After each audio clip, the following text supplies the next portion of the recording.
Hi dudes, to death and others. How's it going? Okay, so today's episode is about one of the most famous sports that caught on during the 1980s. No, not breakdancing, we already covered that in a different episode. Now, I'm talking about skateboarding. Specifically, Skate or Die by Electronic Arts.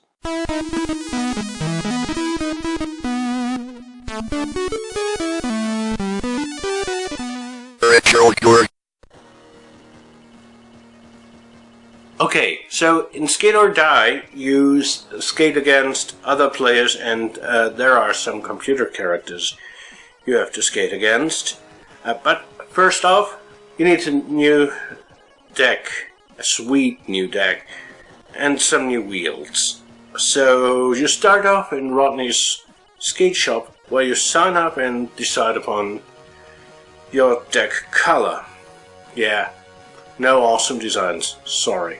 Up to 8 human skaters, probably all of them amateurs, can compete against each other. If during one of the contests one player has no human opponent, usually Rodney's son Lester will be that player's opponent. Okay, now with a skateboard, you're all set up in this town square where you can go practice the events or go and compete. You can compete in one event, you can compete in all of them. It's a bit like a different Summer Games title. Since I'm lame-o, I'm going to show you all the events from the perspective of a practice round. The events are, by the way, first of all, freestyle, which takes place in a half pipe. You go around in the half pipe and are trying to do some tricks, be they relatively simple, like a regular kick turn, or more difficult, like say an ollie air spin. You get 10 passes, you get to go around 10 times, during which you can pump in the so-called pump zones.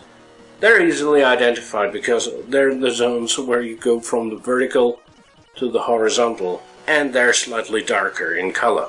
High jump is another event that takes place in the half pipe, but instead of impressive tricks, you have to, well, you probably already guessed it, you have to jump high with the board firmly planted under your feet. You get 5 attempts to do so, and giving your joystick the good old twirl seems to improve you gaining speed and therefore improves your air time.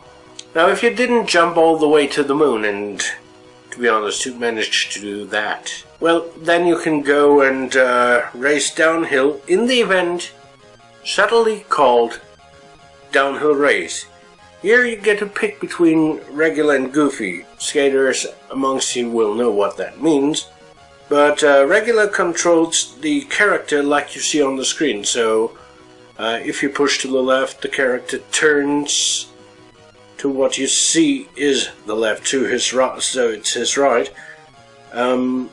Goofy controls being turned around 180 degrees and representing basically how you'd be controlling if you were on the board yourself.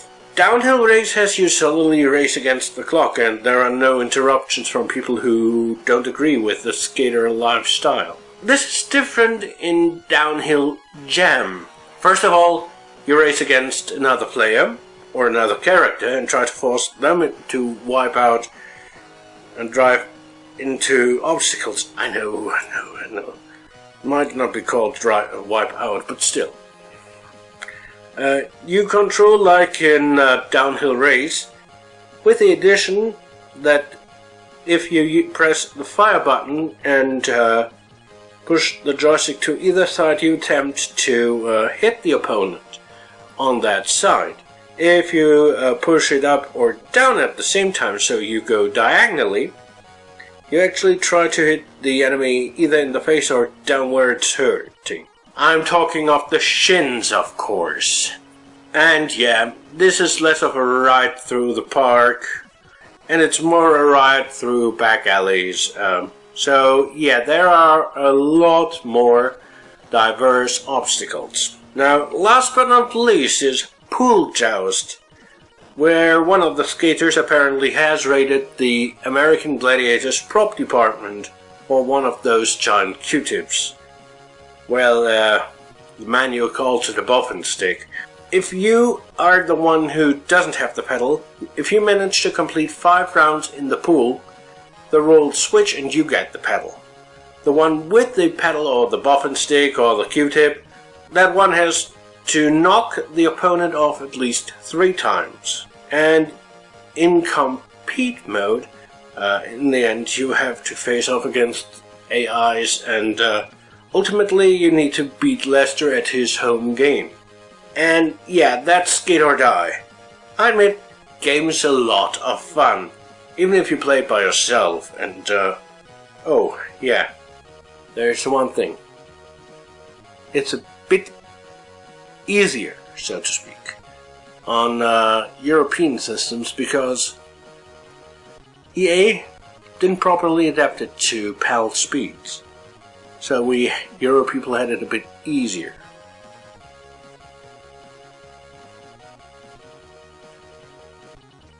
In 2 weeks we'll see snow, at least on a Commodore 64, because then I'm going to talk about the sequel to Skate or Die, aptly named Ski or Die.